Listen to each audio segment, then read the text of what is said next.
Aturan larangan mudik yang sedang digodok sama pemerintah ini sudah terhubung melalui sambungan Zoom Bapak Joko Setiowarno. Pak Joko, selamat pagi. Selaku Ketua Bidang Advokasi dan Kemasyarakatan Masyarakat Transportasi Indonesia. Pak Joko. Selamat pagi Mbak Anung.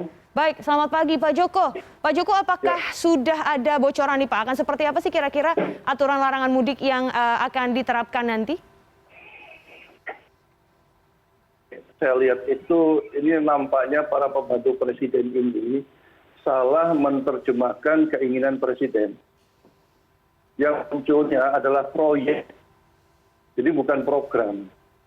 Bayangin aja proyek untuk menyekat 300 titik. Dan itu kan hanya sesaat. Dan itu saya yakin ya tidak jauh beda nanti hasilnya dengan tahun lalu. Lalu rekomendasinya apa Pak kalau sudah seperti ini? Padahal kan mungkin rekan-rekan di MTI ini lebih menyarankan lebih baik dikendalikan daripada dilarang sama sekali begitu. Iya, kami diajak rapat sebenarnya seminggu yang lalu. Karena kami sendiri ada beberapa teman dari perguruan tinggi yang lain. Itu sebenarnya yang mendekati kan kalau tahun lalu itu dilarang nggak jadi masalah. Karena kita tidak punya data. Tahun ini kan pemerintah sudah punya zona merah, ungu, kemudian hijau dan kuning, kuning dan hijau. Mestinya ya, kalau kita tidak memberikan mencerdaskan masyarakat kita, gunakan data zona itu sebagai dasar. Dan nantinya juga cukup satu aturan. Jangan terlalu banyak. Bayangin sekarang Pemda-Pemda punya aturan. Ada 500 Pemda, berarti ada 500 aturan. Belum dari kementerian, belum dari lembaga lainnya juga punya aturan masing-masing. Ini kan memusingkan masyarakat. Apalagi sekarang masyarakat itu sudah jengah dengan kata-kata melarang. Nah, perasa melarang itu harusnya dihilangkan dengan diganti mengatur dan mengendalikan. Saya kira lebih soft, meskipun nanti ya ujungnya juga melarang. Tapi kan diajak berpikir, kita mungkin belajar dengan negara tetangga kita lah. Singapura itu tidak pernah melarang orang masuk di sana. Tetapi kan mengikuti aturannya saja.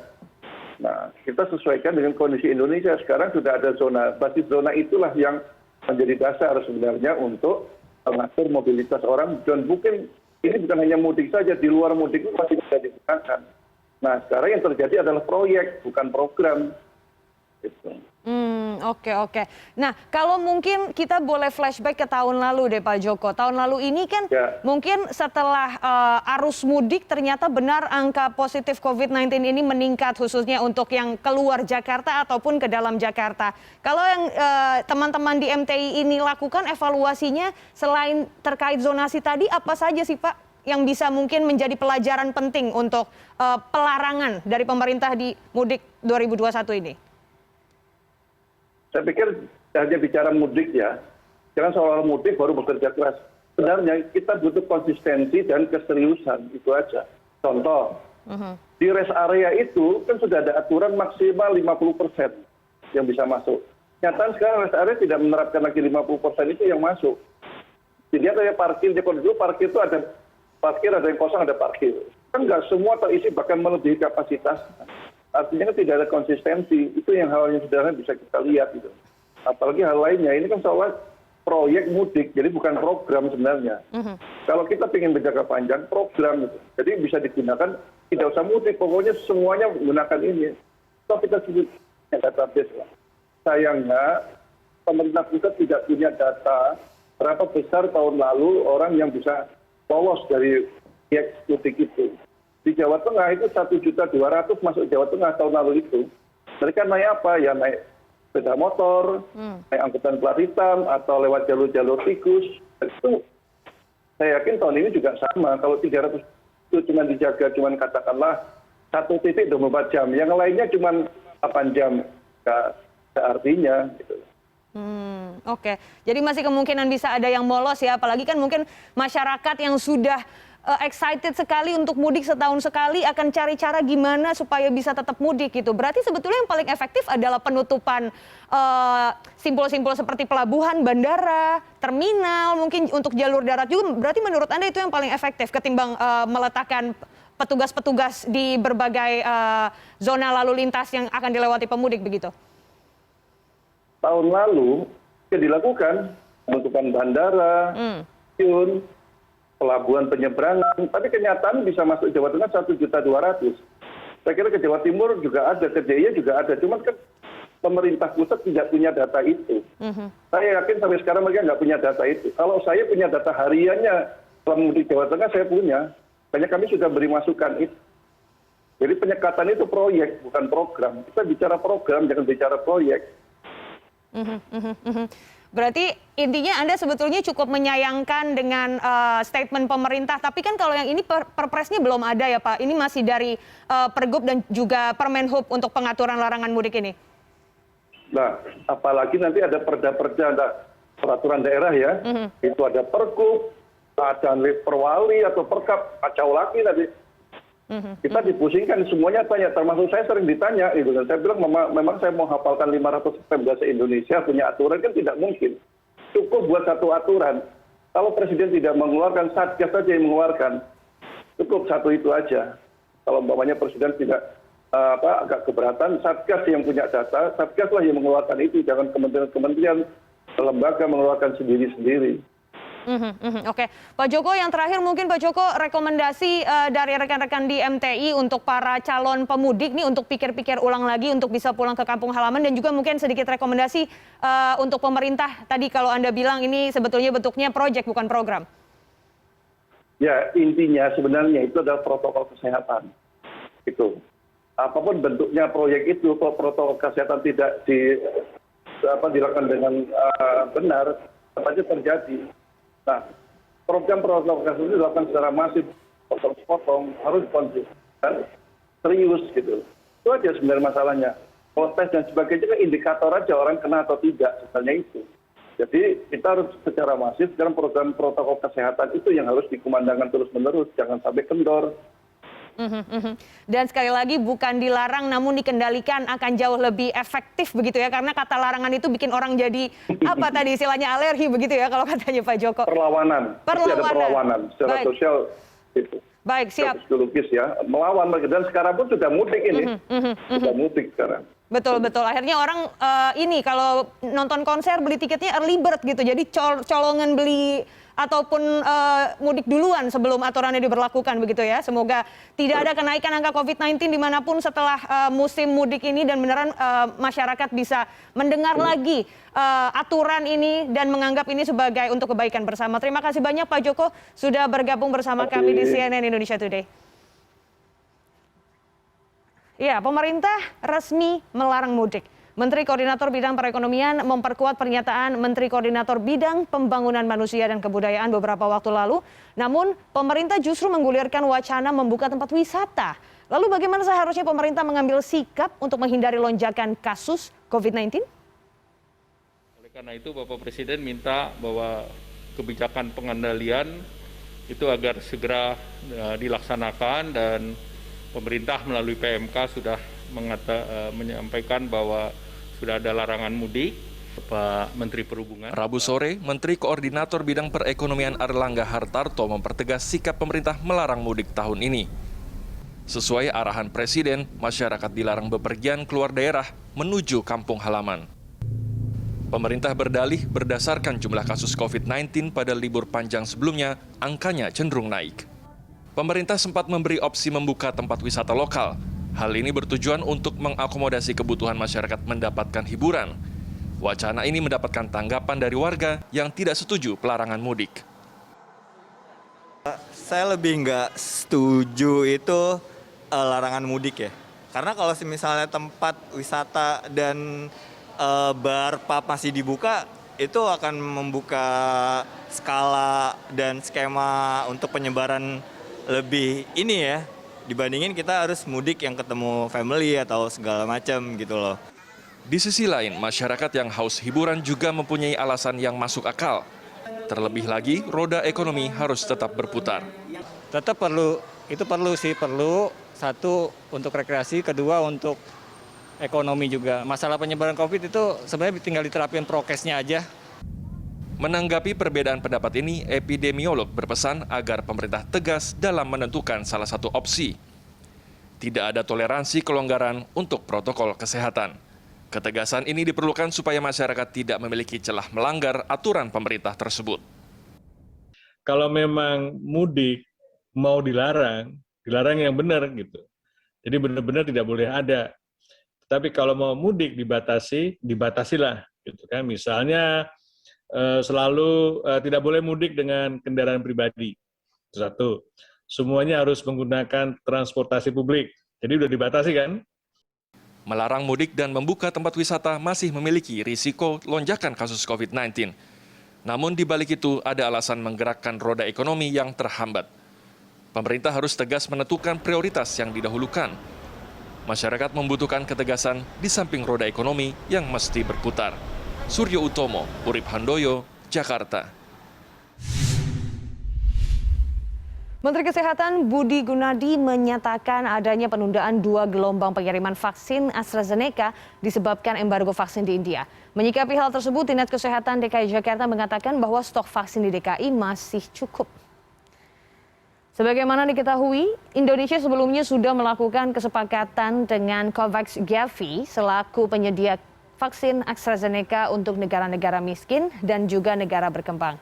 Dari kesepakatan tersebut, Indonesia sudah memperoleh 1,1 juta dosis vaksin AstraZeneca yang sudah tiba di Indonesia. Kepala Seksi Data, Informasi, dan Pelaporan Dinas Kesehatan DKI Jakarta mengungkapkan stok vaksin untuk DKI masih cukup dan jika menipis, Kemenkes akan segera memonitor untuk segera ditambah. Baik, di Jakarta sendiri ada beberapa jenis vaksin yang kita terima, ada Sinovac, Covid Bio, dan AstraZeneca. Alhamdulillah ketiganya secara logistik mencukupi untuk kebutuhan vaksinasi di Jakarta. Sementara itu sekitar 30.000 lebih tenaga kesehatan dari dokter, perawat, hingga bidan di DKI Jakarta melakukan pelatihan menjadi vaksinator. Dari jumlah tersebut sekitar 6.500 diantaranya sudah menyelesaikan pelatihan. Pelatihan pun terus dilakukan agar mempersiapkan vaksinator yang siap ditugaskan hingga vaksinasi massal beberapa waktu ke depan. Kurikulumnya itu sebenarnya mengacu kepada Juknis dari Kementerian Kesehatan untuk pelaksanaan vaksinasi begitu. Di mana sebelumnya pelatihannya adalah 3 hari, kemudian saat ini bisa dilakukan pelatihan 1 hari oleh karena memang yang kita latih adalah tenaga kesehatan seperti dokter, perawat, bidan memang sudah melaksanakan tugas sebagai fungsinya seperti yang saya sampaikan tadi. Dan selanjutnya segmen bisnis bersama rekan saya Aldi Hawari. Aldi, akan ada info apa aja hari ini? Oke, tadi selain soal posisi cadangan devisa Indonesia, kita juga akan ada informasi terkait Presiden Joko Widodo yang resmi menerbitkan peraturan pemerintah tentang pengelolaan royalti hak cipta lagu dan juga musik. Informasi akan kami hadirkan sesaat lagi, usai jeda. Tetaplah di CNN Indonesia Today.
Munculnya di sini.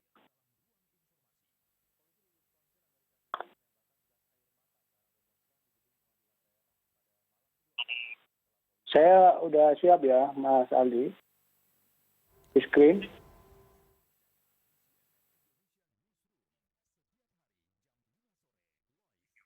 Ya, ini nanti kan HP saya matiin ya. Selamat pagi Pak Haryadi. Apa kabar Pak? Alhamdulillah baik. Dengan siapa nih? Dengan Aldi ya Pak di studio? Oh, Mas Aldi. Iya, siap. Kita cek jalur dulu Pak, komunikasi aman ya? Sejauh ini tinggal screen aja. Masih ada logo CNN kan? Siap, siap. Cuman kenapa HP-nya tetap dinyalain? Untuk audio Pak, just in case kalau misalnya tiba-tiba koneksi di Zoom-nya putus, kita pindah ke phoner Pak. Oke. Ya, jadi Terima kasih ya tetap Pak. nyalakan.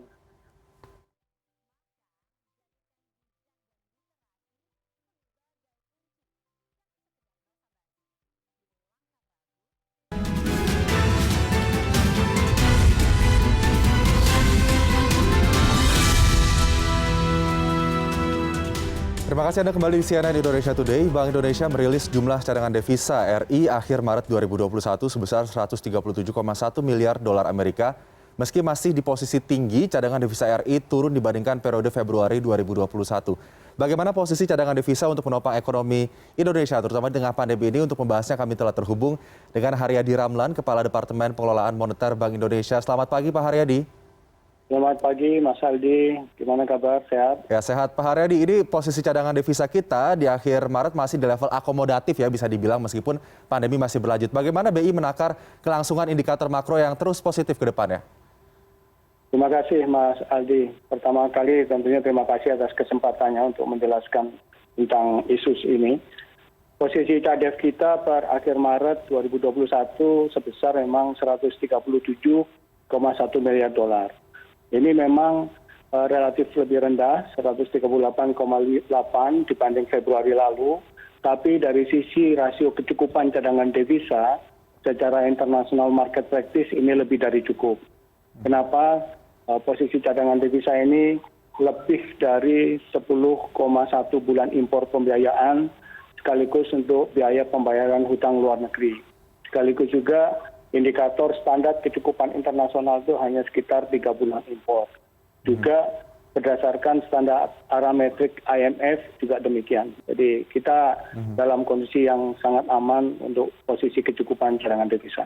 Oke, kalau melihat posisi Maret 2021 ini nanti pengaruhnya terhadap neraca transaksi berjalan ataupun pembayaran Indonesia bagaimana Pak Hari?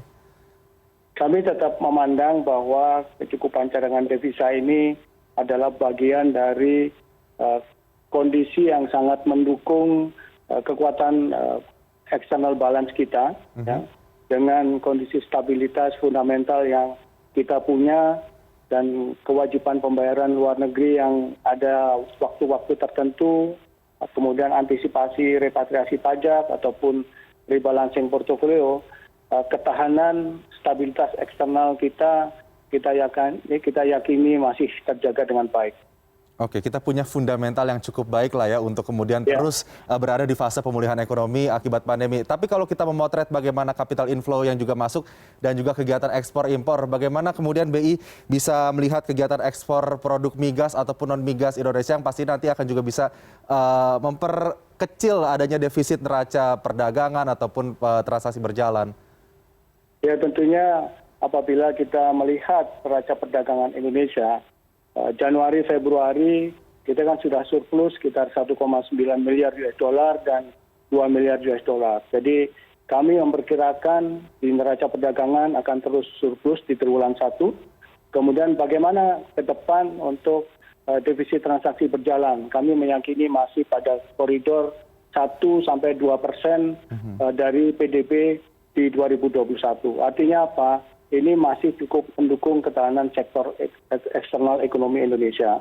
Dan NPI, neraca pembayaran Indonesia, sangat terbantu secara keseluruhan yang ditopang oleh surplus dan dari capital inflow yang kita harapkan dapat memfinancing defisit neraca transaksi berjalan. Ekspor, kita juga melihat bahwa dengan banyaknya komoditas yang harganya naik, ini juga berpeluang untuk menambah pemupukan cadangan devisa secara net. Demikian Mas Aldi. Oke, Pak Hari, kalau kita memotret juga bagaimana negara-negara luar, salah satunya mungkin Amerika Serikat ya, yang mengeluarkan dana super jumbo untuk pemulihan ekonominya, baik di bidang infrastruktur maupun untuk kesehatan dan juga pemulihan ekonomi secara keseluruhan. Kalau pengaruhnya terhadap nanti pemulihan ekonomi di Indonesia, termasuk juga negara-negara emerging market, apakah ini akan memberikan tekanan juga kepada pasar keuangan kita? Ya, terima kasih Mas Aldi. Kita mungkin perlu melihat dari aspek apa sebenarnya game changernya. Game changernya baik di pasar global ataupun di domestik adalah proses vaksinasi. Dan kita melihat bahwa proses vaksinasi khususnya di US, di China, kemudian di negeri kita, saya pikir recovery-nya sangat cepat dan ini memberikan confidence kepada investor, apalagi ditambah tadi malam statement dari FOMC juga menyatakan Fed tetap akomodatif. Ini artinya monetary accommodative policy yang dilakukan Fed ini akan membantu proses recovery global, terutama US dan China. Kalau ini terjadi, tentunya permintaan ekspor kita pasti akan lebih tinggi dan kita tahu kapitalis juga ada tendensi untuk mencari return tertinggi. Dan Indonesia adalah salah satu negara yang memang spread yield-nya sangat lebar, sekitar 480-490 basis point. Jika kita perhitungkan level US Treasury sekarang 1,65 dibandingkan dengan yield SPN kita yang sekitar 6,4-6,5 sekarang, ini masih atraktif dibanding beberapa negara baik di Eropa Timur ataupun Latin Amerika. Baik. Tapi yield treasury atau imbal hasil obligasi pemerintah Amerika Serikat ini sempat juga memberikan tekanan ya kepada pasar. Kalau untuk nilai tukar rupiah saat ini yang juga sempat mengalami tekanan akibat US yield treasury ini, bagaimana potret BI ke depannya, Pak?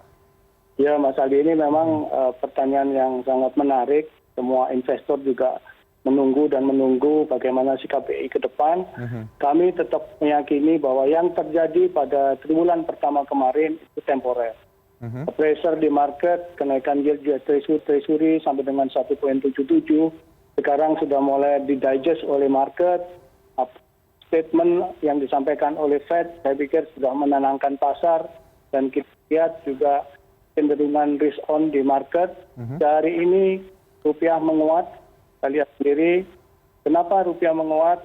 Katanya oleh gradual capital inflows, dan kita meyakini neraca transaksi berjalan kita terjaga, masih rendah dan stabil, serta tadi premi resiko kita relatif rendah dengan indikator CDS 70-80 basis point dibanding beberapa negara tertentu yang tinggi, dan yang pasti kecukupan cadangan devisa sebagai secondary external balance kita sangat.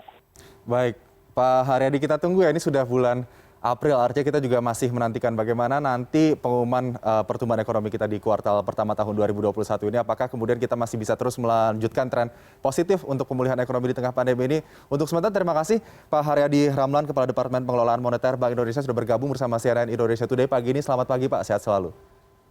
Sama-sama Mas Aldi, terima kasih waktunya. Mudah-mudahan ekonomi kita akan lebih baik ke depan. Ya, amin. Terima kasih Pak. Dan saatnya